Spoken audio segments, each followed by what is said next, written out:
Every day, tens of thousands of people spend hours logged into Steam playing a game you can't buy.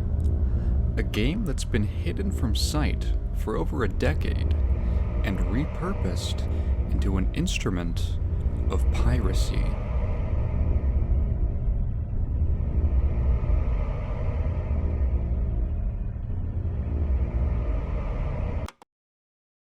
On Steam, each game is given an app ID to identify it in the storefront and to aid in authentication. Sites like SteamDB let you look up a game's app ID and even list them as new ones are added to the storefront. This is the key to unlocking our hidden game. Not available for download in the actual client, first you need to open the Windows Run application. Steam itself doesn't have to be open when you do this. Simply type steam:/run/480.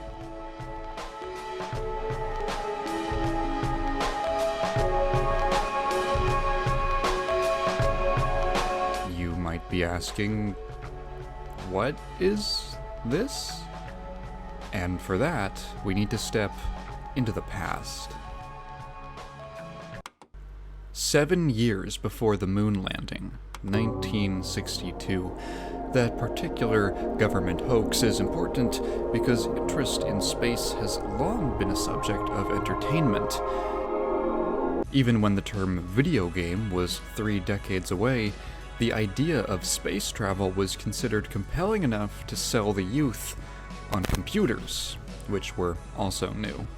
These huge, bulky machines were alien to the layman, intimidating pieces of technology that only weird scientists would be interested in. Thus, in the summer of '62, researchers at the Michigan Institute of Technology would put together a project to pique the interest in these hunks of metal and plastic. Somebody had built some little pattern-generating programs which made interesting patterns like a kaleidoscope. Not a very good demonstration. Here was this display that could do all sorts of good things, so we started talking about it, figuring what would be interesting displays. We decided that probably you could make a 2-dimensional maneuvering sort of thing, and decided that, naturally, the obvious thing to do was spaceships. Spacewar, as it came to be called, features 2 player-controlled spaceships, duking it out on a backdrop of stars. To show off the physics simulations the hardware was capable of, a star at the center provided a gravity well, which also pulled both players closer and forced more interaction. There's also a hyperspace button that instantly teleports a player to a random location on screen, with the risk of randomly exploding increasing each time you do so. It's a simple game with surprisingly solid mechanics for the time, and it would go on to be a hit with programmers, especially considering it was released into the public domain immediately. If you needed a quick and easy demo for your computer to test its graphics or processing, Spacewar. An example piece of software to interest shoppers, Spacewar. Just want something simple to play in the computer lab? Well, you get the idea. It was actually host to the first video game tournament, the 1972 Spacewar Olympics, a 24-man event held at Stanford University. Steam was launched in 2003 by Valve as a solution to the problem they faced with their multiplayer games.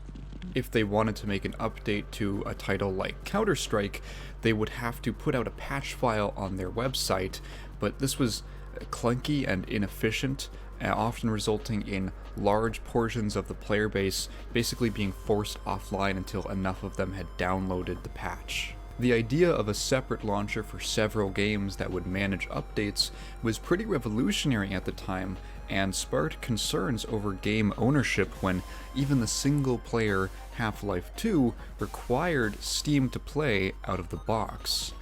These debates would become pretty ironic in retrospect for reasons that will soon become clear. The exact time is unknown, but it's probably around 2007. when community features and Steamworks were being developed. In order to make the lives of developers and publishers easier, Valve created the Steamworks Application Programming Interface, or API. APIs are used by just about any online service that connects multiple users and provides developers with ready-made tools they can just integrate into their software. For the purposes of Steam, Valve needed an API that was able to do a lot of things: networking and player authentication, matchmaking services, support for Steam community friends and groups, workshop, Steam statistics and achievements, integrated voice communications, and Steam cloud support. Basically, when you connect to a server, another player, add someone to your friends list, check what your friends are playing, get an achievement, or save anything to the cloud, it's because the Steamworks API provides a single system to unify all these features under, so devs don't have to make their own for each game. It saves a lot of headache, and it's a great feature of the platform. None of this existed before 2008, and much like Steam itself was a brand new idea in PC gaming, Steamworks was also uncharted territory. Remember that the only really comparable things at the time were Xbox Live and PSN, specifically their 7th gen incarnations, which had only launched 2 years previous. So, you're a programmer at Valve, and while you're implementing these features into a test build, you need something to actually, well, test it out. For their needs, Spacewar is actually a perfect fit. You need to check community posting, online connectivity, achievements, user authentication, and friends list features, and Spacewar is simple, lightweight, public domain, and easily amenable with any of those missing things. Thus, the Steam version of Spacewar is basically a recreation of the original game with online and LAN lobbies, achievements, leaderboards, and a workshop page.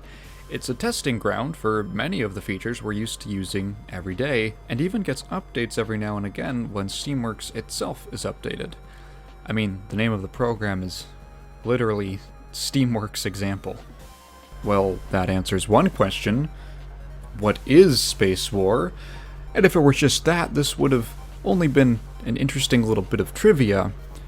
But there is something else I've alluded to, something much less legal. I mentioned earlier that thousands of people play Spacewar on Steam every day. In fact, it regularly sees daily numbers of up to 8,000, and during the pandemic has exploded to tens of thousands. I mean, as I write this script, it's beating Among Us. I feel like that's gonna age poorly. Are all these just retro enthusiasts finding modern value in one of history's first video games? No. It's criminals. See, when you launch a game through Steam, the client on your computer sends the app ID to the Steam authentication server to make sure that your account has the license to play that game. Because most PC games nowadays are released digitally through Steam, and not a separate exe, if you want to pirate a game, you usually have to play it through the client. So how do you get around this app ID thing? Well, you can't really subvert the authentication server, you have to deal with it at some point. But you can be as inconspicuous as possible. Pirates will take a rip of, for instance, Terraria, go into a hidden text file that sets the app ID, change it to 480, and now Steam doesn't check your account for a license for Terraria, it checks for Spacewar. Let me see your identification. You don't need to see his identification. We don't need to see his identification. These aren't the Games. you're looking for. These aren't the Games. we're looking for. He can go about his business. You can go about your business. Move along. Move along. Now, I can't tell you exactly why Spacewar. I mean, its relative obscurity is the only real lead. Maybe there is a deeper, more technical reason, but most of the sources I could find online didn't go into much detail as to why this game is the vector of choice for internet criminals. Every now and again, there are rumors of Valve banning Spacewar because of what everyone uses it for, but I mean, I can still play it. Oh, and contrary to what you may hear, you won't get banned for just having it in your library or playing it. Spacewar is this little tucked-away secret, a reminder that cheaters are, paradoxically, sometimes the harder workers. I mean, Steam is a pretty convenient platform that makes PC gaming way easier than it was in the past, when sometimes you would buy a game and it just wouldn't work. Going to such lengths to avoid paying for a game, especially with how frequently Steam sales happen, is really a testament to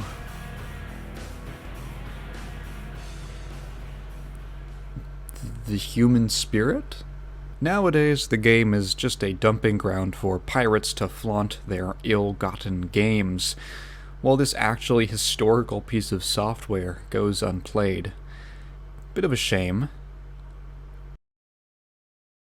But what if it wasn't? Maybe. And this is a promise.